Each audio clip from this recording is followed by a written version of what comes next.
Do you see any connection between the situation, the social situations prevailing in the two countries?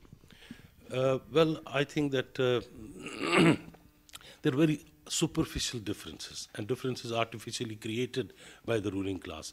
But I don't think that, for example, northern India is more comparable to Punjab than Punjab is to Balochistan or northern India is to Kerala.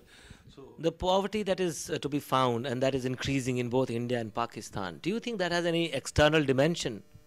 I think there's enormous exploitation of both India and Pakistan. Imperialist corporate capital is leeching India and Pakistan, and they will continue to do so. And these, just imagine all the finance ministers and even the prime ministers are ex-employees of the World Bank and other imperialist institutions. And it's not an accident. Shaukat Aziz was a banker, so is Manmohan Singh. Fiz Sheikh is the employee of the IMF. So, I mean, say they now the imperialists have exploited and extracted and extorted more capital and wealth from the subcontinent in 64 years of independence than they could do in 200 years of direct rulership. As an analyst of society, how do you react to the fact that Pakistan has not been able to sustain electoral democracy over 64 years, and that India touts this fact about itself quite often, that India has been able to sustain electoral democracy? Well, first of all, India is not really a country, it's a subcontinent. And I mean, say even now, about 18 to 20 states are facing secessionist movements, insurgencies in India. And a military rule in India with the state coming on would have exacerbated that process. And so they have the democratic farce to control India, which is a chaos and utter anarchy. It's not really a very solid, unified, proper democratic system. But in Pakistan, there has been a cycle of dictatorship and democracy. And that has been basically because it's a relatively smaller country and they could crush it. But military dictatorship and democracy don't solve anything for the people. And the other thing is that Pakistan has this problem that when there's a military dictatorship, it pushes back the consciousness of the people to a certain extent because they develop illusions in so-called bourgeois democracy.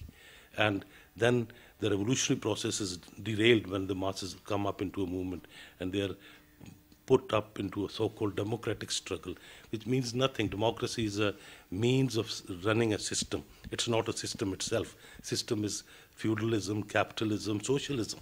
And so this is a whole farce by American imperialism now. They're playing everything under the sun, carrying through all the repression and brutalities and just look at what's happening in Afghanistan, the bloodshed, the genocide that's been carried out in Iraq and elsewhere is in the name of human rights, is in the name of democracy and liberation. Just ask the people of Iraq, what does democracy and liberation mean to them?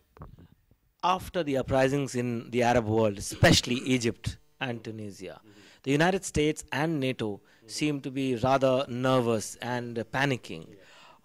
Do you see the American presence in Pakistan is now threatened because of these events, or do you think they will stay entrenched? Well, first of all, I think the American imperialism and American economy itself is going through the worst period ever since independence, War of Independence in America.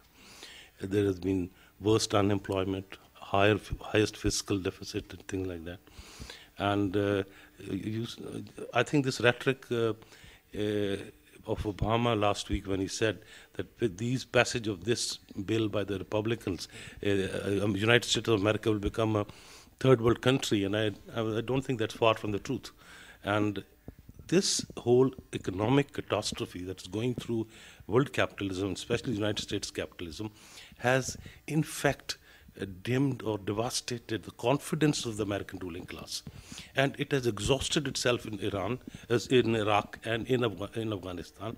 And you can see the hesitation of American imperialism in case of Libya when they want the British to do, they want the French to do, they want the Europeans to do.